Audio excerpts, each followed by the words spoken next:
എനിക്ക് തോന്നുന്നത് താങ്കൾക്ക് ഈ സമൂഹ മാധ്യമങ്ങളിലൊക്കെ ഒരുപാട് പ്രചാരണങ്ങൾ നടന്ന് താങ്കൾ തന്നെ ഒരു 3-4 തവണ ആത്മഹത്യക്ക് ശ്രമിച്ചു എന്നും പറയുന്നു. എന്തായിരുന്നു അങ്ങനെ ഒരു സാഹചര്യം ഉണ്ടായത്? ശ്രമിച്ചെന്നല്ല, ശ്രമിക്കാൻ വേണ്ടി തയ്യാറെടുത്തിട്ട് പോകാൻ വേണ്ടി നിന്നിരുന്നു.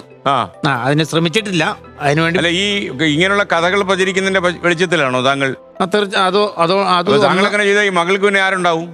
ആ സിറ്റുവേഷൻ ഇപ്പൊ ചോദിക്കുവാണെങ്കിൽ അതിന് ഉത്തരം അത് ഞാൻ തന്നെ അങ്ങനെ ഒരു ഭാഗം ചിന്തിക്കുക പോലും ഇല്ല. കാരണം അന്നെന്ന് പറയുമ്പം എന്താണ് ഏതാണ് എന്ത് പറ്റിയെന്ന് ഒന്നും അറിയത്തില്ല. കാരണം അത് പറഞ്ഞാൽ അങ്ങനെ ചിന്തിക്കാൻ തന്നെ കാരണം എന്താ വെച്ച് കഴിഞ്ഞാൽ, യമനിൽ നമ്മുടെ നാട്ടുകാരനായ രാമപുരത്തുള്ള ഫാദർ ടോം ഉടനാലിന്റെ അച്ഛനെ തീവ്രവാദികൾ തട്ടിക്കൊണ്ട് പോയായിരുന്നു. ആ അച്ഛനെ രക്ഷപ്പെടുത്തിക്കൊണ്ട് കൊണ്ടുവന്നത് എങ്ങനെയാണെന്നും എനിക്കറിയാം. കാരണം ഞങ്ങൾ ആ സമയത്ത് അവിടെ താമസിച്ചിരുന്ന സ്ഥലത്ത് ഒരു സിസ്റ്റർ മരിച്ചതും അത് ഞങ്ങളൊക്കെ പോയി കണ്ടിട്ടുള്ളവരാണ്. ഞങ്ങളവിടെ പോകാറുണ്ട്, പ്രാർത്ഥിക്കുന്നവരാണ്. ഞങ്ങളുടെ ഹോസ്പിറ്റലിൻ്റെ അടുത്തായിരുന്നു എന്ന് പറഞ്ഞാൽ ആദ്യം ജോലി ചെയ്ത സ്ഥലത്ത്. അപ്പോൾ അവിടുത്തെ സിറ്റുവേഷൻ ഭയങ്കര മോശമാണ്. ഇങ്ങനത്തെ അന്തരീക്ഷമായിട്ട് എനിക്ക് പേടിയുണ്ട്. അതുകൊണ്ട് ഞങ്ങൾക്ക് കൊണ്ട് കേസ് കൊടുത്തും ആദ്യം ഫസ്റ്റ് ടൈമിൽ ഒരു കേസ് കൊണ്ട് കൊടുത്തു. എന്ത് സംഭവിച്ചെന്ന് എനിക്കറിയില്ല എന്നുള്ള രീതിയിൽ.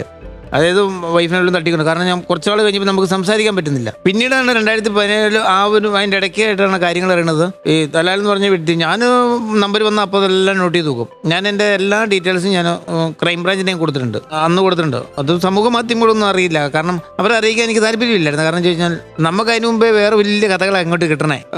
ഞാൻ ഒന്നാമത് മാനസികവും ശാരീരികവും സാമ്പത്തികവും അങ്ങ് തകർന്ന് പോയിട്ട് അതിനുശേഷം കുറച്ച് കഴിയുമ്പോഴത്തേക്കും ഈ കേസും കൊടുത്തിട്ട് അതിൻ്റെ ഡീറ്റെയിൽസ് ആയിട്ട് നിൽക്കുമ്പോൾ എല്ലാം തിരിച്ചു കിട്ടാതെ അവന് പുറത്തിറങ്ങാൻ പറ്റില്ല എന്ന് ശക്തമായിട്ട് പറഞ്ഞ എൻ്റെ ഭാര്യ കുറച്ചാൾ കഴിയുമ്പോഴത്തേക്കും പിന്നീട് ഞങ്ങളെല്ലാം സന്തോഷത്തിലും വിളിക്കുകയും പറയുകയും ചെയ്തു. പൈസ മാത്രം കിട്ടില്ല എന്നുള്ളൂ, തരാമെന്ന് പറയുന്നുണ്ട്. അതിന് പറയുന്നതിൻ്റെ കാരണം എന്ന് വെച്ച് കഴിഞ്ഞാൽ അവിടെ മനഃപൂർവ്വം നമ്മളെ പറ്റിച്ചതല്ല എന്നുള്ളൊരു ബോധ്യപ്പെടുന്നതിൻ്റെ കുഞ്ഞിയുടെ അറിയാൻ കാരണം എന്ന് ചോദിച്ചാൽ, തലാലിൻ്റെ ഇഷ്ടത്തിന് നിൽക്കാത്തതിൻ്റെ പേരിൽ ഈ തലാല് പല സമയത്തും ഇവൻ്റെ ഇഷ്ടത്തിന്, അതായത് ഭാര്യയാക്കാൻ വേണ്ടി പല മാർഗങ്ങളും നോക്കി. ഇങ്ങനൊന്നും നടക്കാതെ വന്നപ്പം കുറേ കാര്യത്തിലേക്ക് നിർബന്ധിച്ചായിട്ടുള്ള കുറേ കാര്യങ്ങളിൽ ഇവൻ ഇതൊക്കെ കാണിച്ചു എന്നുള്ളതാണ് പറഞ്ഞിരിക്കുന്നത്. പക്ഷെ അതിൻ്റെ അവിടെ പറഞ്ഞിട്ടുണ്ട് അത് കുറച്ചൊക്കെ റിസൾട്ട് വന്നേക്കുന്നതാണ്. വൈഫ് തന്നെ പറഞ്ഞിട്ടുണ്ട്. കാരണം അവൾ ഒറ്റയ്ക്കാണ്, ഒരു ഇന്ത്യക്കാർ, എല്ലാ ഇന്ത്യക്കാരും പുറത്തേക്ക് പോയി കഴിഞ്ഞാൽ എൻ്റെ വൈഫിനെ ഹെൽപ്പ് ചെയ്യാൻ അവിടെ ആളില്ല. അവൾ എന്നോട് പറഞ്ഞിരിക്കുന്നത് ഞാൻ എൻ്റെ കാര്യങ്ങൾ മുഴുവൻ എല്ലാ കോടതിയിലും ഞാനല്ല എൻ്റെ ഉത്തരവാദി എന്നാണ് പറയണേ. അത് പറയുന്നതിൻ്റെ കാരണം എന്താണെന്ന് ചോദിച്ചു കഴിഞ്ഞാൽ, ഞാൻ മുട്ടി നടക്കാവുന്ന, അതായത്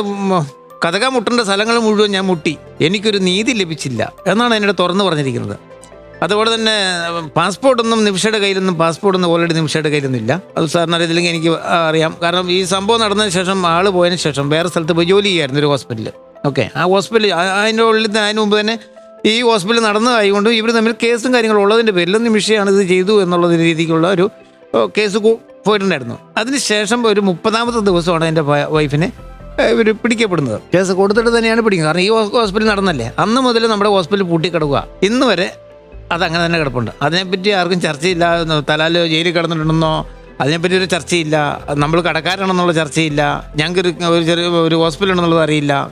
അമ്മ എങ്ങനെ ജീവിക്കണമെന്ന് അറിയുന്നില്ല. അമ്മ ഞാനൊക്കെ എങ്ങനെ ജീവിക്കണം എന്നറിയുന്നില്ല. ഞാൻ മറ്റുള്ളവരുടെ മുമ്പിൽ 2-3 വർഷത്തേക്ക് നമ്മൾ ഡൗൺ ആയിരുന്നു. പിന്നീട് എനിക്ക് താങ്കളൊക്കെ അല്ലേ, ഞാൻ ഇനിയിപ്പോൾ 100%, ദൈവം 150 വയസ്സ് വരെ എനിക്ക് ആയുസ് തരുവാണെങ്കിൽ ഞാൻ വീറാം. അവിടേക്ക് പോകാനുള്ള പൈസയൊക്കെ എങ്ങനെ ഉണ്ടാക്കിയിരിക്കുന്നത്? എല്ലാം സേവ് നിമിഷപ്രിയ ആക്ഷൻ അവരാണ്. എല്ലാ കാര്യങ്ങളും ഇപ്പൊ ഡൽഹിയിൽ ജോലി ചെയ്യുന്ന വക്കീലാണ് എൻ്റെ അടുത്ത് നിൽക്കുന്നത്. ഡൽഹിയിൽ കാര്യങ്ങൾ നടത്തുന്നത്, ഞാൻ ജോലി ചെയ്യുന്ന വീട്ടിലിരിക്കുന്നേ ഉള്ളൂ. എന്താ ചെയ്യണമെന്ന് എനിക്കറിയില്ല. എൻ്റെ ആവശ്യം ഞാൻ പറയും, ഫോണിൽ കൂടി വോയിസ് മെസ്സേജ്. ആ ജോലി ചെയ്യുന്ന വീട്ടിലെ മകൻ ജോയി ആണ്. ജോയിയോട് എൻ്റെ ആവശ്യം പറയും. ഞാൻ വിഷമിച്ച് കാണുമ്പോൾ തന്നെ ഇവരെ വിളിച്ചറിയിക്കും. അമ്മയുടെ ഒരു ഭാഗ്യമാണ്, ഇവരെ പോലെ കുറെ ആളുകൾ ഇതിന്റെ പിന്നാലെ തന്നെ ഉണ്ടല്ലോ. എത്രയും ദൈവത്തിന് നന്ദി പറഞ്ഞാൽ മതിയാവില്ല. ജീവിതം പോരാ. പല രാജ്യത്തും കഴിയുന്ന മക്കൾക്ക് നിമിഷപ്രിയയുടെ ജീവനെ കുറിച്ച് മാത്രമേ ഉള്ളൂ ചിന്ത. അവരുടെ ജോലിയും കാര്യങ്ങളും കുടുംബങ്ങളും എല്ലാവർക്കും ചിന്ത എന്ന് മനസ്സിലാക്കിയിട്ട് 4 കൊല്ലം കഴിഞ്ഞു. 9ാം വാർഷിക നിറവിൽ